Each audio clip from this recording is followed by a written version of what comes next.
Film, like a lot of art forms, can be open to interpretation. Some movies are very direct and obvious with its plot and messaging, while others are more ambiguous, leaving room for the viewer to make up their own mind as to what they just saw means. This lends itself to countless discussions and debates about which films mean what. Prior to viewing the 2021 iteration of Candyman, I re-watched the 1992 inspiration for the first time since initially seeing it nearly a decade earlier. When I saw the movie originally, I thought it was just another horror movie with a supernatural boogeyman that goes around killing people. However, I think I was just too young and innocent to understand or appreciate the movie's deeper concepts, messaging, and social commentary. After seeing it again, I have new admiration for the film, not just for the aforementioned reasons, but also because I believe the movie is capable of being explicated in multiple ways. In my most humble of opinions, there are two very distinct ways of watching this movie. There is what I would consider to be the traditional way of seeing it, as a movie about a grad student who tracks down leads pertaining to a mythical urban legend serial killer known as Candyman, who goes around butchering people that tempt fate by repeating his name 5 times into a mirror.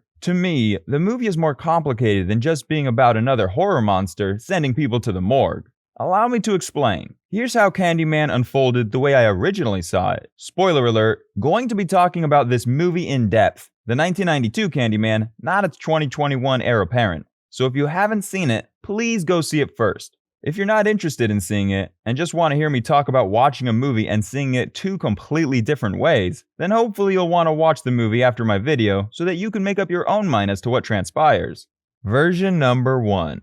Candyman the Supernatural Killer. Helen Lyle is a grad student who, along with her friend, Bernadette, are researching urban legends for their thesis. While interviewing students about the subject, they hear about Candyman, a supernatural killer who is supposedly summoned if you say his name 5 times into a mirror. Helen quickly becomes obsessed with the story and drags a reluctant Bernadette to the projects, known as Cabrini Green in Chicago, to examine a crime scene where one Ruthie Jean was murdered, which was attributed to Candyman. After examining the area, they meet Anne-Marie McCoy, who lives next door with her baby and dog. Anne-Marie gives Helen and Bernadette the details of the grisly murder, telling them how Candyman allegedly came through the walls and butchered Ruthie Jean. Our dynamic investigative duo then have dinner with a fellow urban legends enthusiast who tells them the origin of Candyman. The legend has it that, back in 1890, Candyman was a portrait artist whose talents were in high demand by the wealthy. He was commissioned by a landowner to, quote, capture his daughter's virginal beauty, unquote. Ugh. Weirdo. Candyman and the daughter then fell in love and she got pregnant.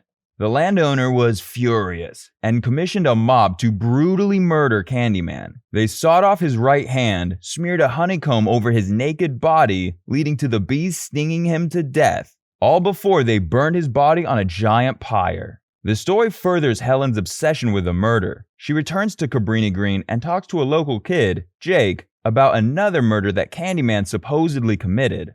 She enters a public bathroom, which is the scene of the Candyman murder. Inside, it's pretty damn gross. There's shit smeared all over the walls, there's bees hanging out in one of the toilets. Then, a man with a hook in his hand, who we find out later is the leader of a gang called the Warlords, enters the bathroom and proceeds to assault Helen. The cops arrest this Candyman cosplayer, whom they believe is responsible for both murders. Seems like an open and shut case. But then, on the way to her car, Helen is confronted by the actual Candyman. She appears hypnotized by him and passes out. She wakes up in the apartment of Anne-Marie, whom she spoke to earlier. Except when she comes to, she's in a pool of blood of the beheaded dog. Helen's in a state of panic and grabs a nearby meat cleaver and then comes across the mother wailing over an empty but bloodied crib with no child inside. The two women get into a tussle and the police barge in. Helen is arrested and is the main suspect in the disappearance of the baby, whom nobody knows whether or not is still alive. She returns home on bail. While home alone, Candyman appears once again. As Helen scrambles to call the police, she is once again hypnotically subdued by the man of candy. Right as Bernadette comes to check in on her, Bernadette enters the residence and is slain.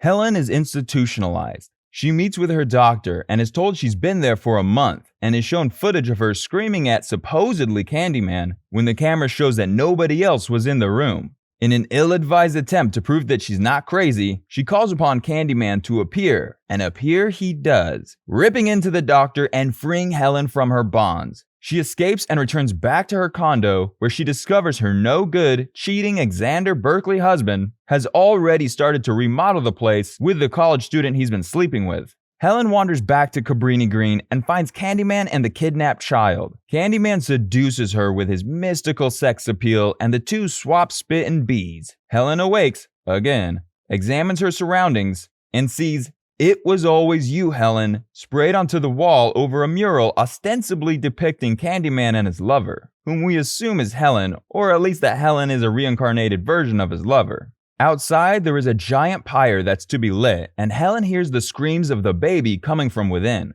She climbs and enters the pyre, rescuing the child as the pyre is lit. As she tries to make her escape, Candyman tries to detain her, but she plunges a burning stake into him, leaving him to die. She does, however, catch fire as she makes her exit and crawls out. Helen emerges from the pyre engulfed in flames with the child safely in her arms. She returns the baby to his mom as she perishes from her scorching. We see Xander Berkeley and his mistress at Helen's funeral. In the middle of the procession, a line of people from Cabrini Green show up, led by Anne-Marie and Jake. They don't say anything. Jake simply drops Candyman's hook into her grave, a gesture of thanks for slaying the monster that besieged this community and rescuing an innocent child. The film wraps up with Xander Berkeley thinking on his sins in the bathroom, while his mistress gets frustrated asking him if he wants dinner from the kitchen. He speaks Helen's name into the mirror, who then appears behind him, striking him down. Roll credits. The movie's about a spirit that haunts living beings foolhardy enough to call him out of the Netherrealm. Our protagonist dies heroically after being wrongfully accused of murdering Bernadette and terrorizing Cabrini Green. That's one way to see it. Or, here's how I see it. Version number 2. Helen Gone Mad. The leader of the warlords who assaulted Helen in the bathroom did in fact kill Ruthie Jean and the kid. But it was Helen who loses her mind and straight up beheaded Anne-Marie's dog, kidnapped her son, and murdered Bernadette. Let me back up. Other than the student telling Bernadette about the story he heard about the Candyman murder of Ted Raimi's girlfriend, we don't see any supernatural happenings or Tony Todd's Candyman show up until about halfway through the movie. I believe Helen develops a form of PTSD following the traumatic assault on her in the bathroom. After that, her obsessive fantasy of Candyman spirals into insanity. Until then, the movie is a practical, investigative journalistic affair. Helen develops this obsessive stare, starting with when Anne-Marie recounts the murder from next door. At the dinner where Purcell tells the origin story of Candyman, you can see the look on Helen's face while she starts falling in love with his fantasy of Candyman. When Candyman finally appears to her in the parking garage, she's dizzy and acts as if she's under a trance, possibly still suffering from the serious brain injury she endured from the assault. When she wakes up covered in the dog's blood, she grabs the cleaver laying right next to the dog. Last I checked, Candyman doesn't use anything other than his hook. I also think if Candyman was real, his prerogative isn't to render his victims unconscious and have them awaken at the scene of a crime so that they then get framed for a crime they didn't commit and then spend the next year of their life in the court system. I am Candyman, and I am going to frame you for killing a dog so that you can spend thousands of dollars on a lawyer and prove you didn't do it. No, I don't think that would be the case. While out on bail, after being accused of kidnapping and charged with breaking and entering and dog slaughter, Helen is at home. Candyman appears again just as Bernadette arrives at the door. Helen grabs a butcher knife and then awakens to her house being combed over by the police, and Bernadette is dead on the floor. Earlier, the dog is dead as Helen grabs the cleaver. Here, Helen grabs the knife and then Bernadette is dead. Helen grabs weapons, and the next thing you know, someone or something is dead. In either version, it's not clear if these murals are supposed to have been done by locals in the community or by Candyman himself, telling his story through his art. Helen locks onto the mural that depicts Candyman and his lover, the one that has "It Was Always You, Helen" sprayed over it. Now certainly, Candyman did not graffiti that over his mural. This is much more in the vein of recreating the shit-smeared sweets to the sweet from the bathroom. So either someone from Cabrini Green defaced the mural, accusing Helen, this crazy white lady that now everyone in Chicago knows was prowling around the neighborhood and believes is the one actually doing the killing, or Helen herself defaced the mural to further cement in her mind that she is the lover in the Candyman mural. Either way, it wasn't a supernatural being that did that. Candyman was a portrait artist. He didn't smear words of shit onto the walls of bathrooms, and he didn't paint murals and then confess his love by writing over it. Once Helen emerges from the pyre to rescue the child that she put there, you notice how one guy is trying to put out the flames and nobody else cares? Anne-Marie is overjoyed to have her baby back, but neither her, nor Jake, nor anybody else pays Helen any mind, because they view her as a murderous psychopath that didn't do any rescuing, just added more pain to the community. At the funeral, the residents of Cabrini Green aren't there to pay tribute to Helen for rescuing the baby. They're there to bury the past of a mad woman who used, albeit unknowingly, the Candyman legend to terrorize them. I think this version fits better with the themes of the movie of gentrification and cultural voyeurism. Helen lives in a condo that she discovers used to be a housing project before being renovated and sold off. The more she investigates Candyman, the more it becomes almost a fantasy of pain. She even starts to get emotional just by looking at the murals of Candyman. When she starts off looking into the urban legend, she says, "An entire community starts attributing the daily horrors of their lives to a mythical figure." What ends up happening to Helen? She spends a little time in that community, and then she ends up attributing the daily horrors of her life to a mythical figure. Helen isn't an ill-intentioned person. She recognizes that the only reason the cops cared enough to arrest the Candyman cosplayer was because he assaulted her, a white lady. He gets arrested and sent to prison. She gets arrested after murdering Bernadette and is sent to the psych ward. The social commentary here might be obvious, but it's done with such great nuance and sewn into the fabric of the story that you can't tell the story of Candyman without it. Helen lives what she considers to be a dull life. Like a lot of protagonists, she wants to escape the humdrum day-to-day grind of writing something safe, living with a husband that doesn't care about her or her ambitions, so she pushes herself, exiting her comfort zone. But in doing so, her reach exceeds her grasp. The story of Candyman captures her imagination, and by leaving the safe confines of her university and condo life, she encounters a side of life she can't process, which sends her down a path where fantasy meets insanity.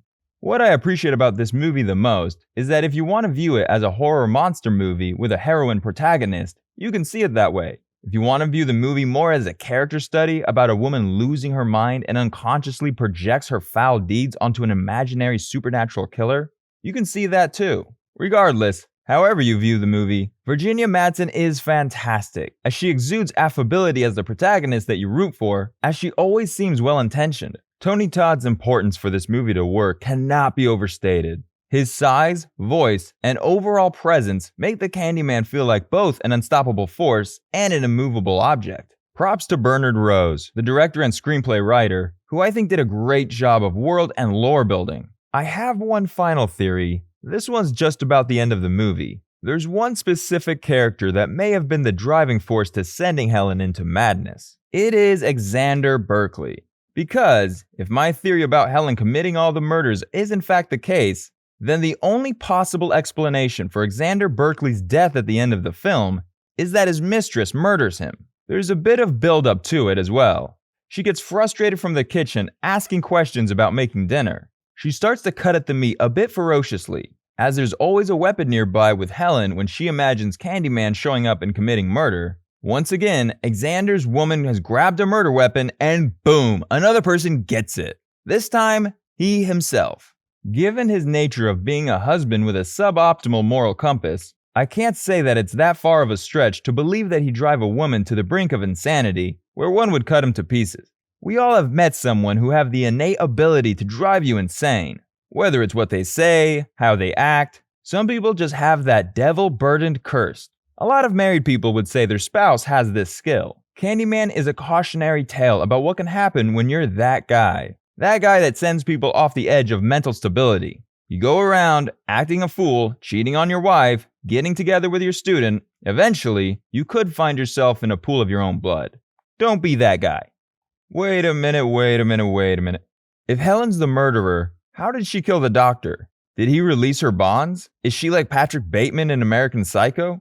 Is Candyman actually real and both Helen and Candyman are both committing acts of violence together? Did Xander Berkeley go crazy and kill himself in the bathroom? Who was keeping the baby alive during the month Helen was locked away? Candyman? Is that just a plot hole? The more I've rewatched, rewound, and combed over this movie, the more questions I've come away with. This movie has put my brain in a metaphysical blender. Well played, Bernard Rose. I now have no idea what I'm right or wrong about, or even if there's anything to definitively be right or wrong about. I could be wrong about every single thing I've said here, and that's the beauty of the film. You may watch it and have completely different ideas about the characters and the plot, and that's fantastic. For what is film, if not for interpreting?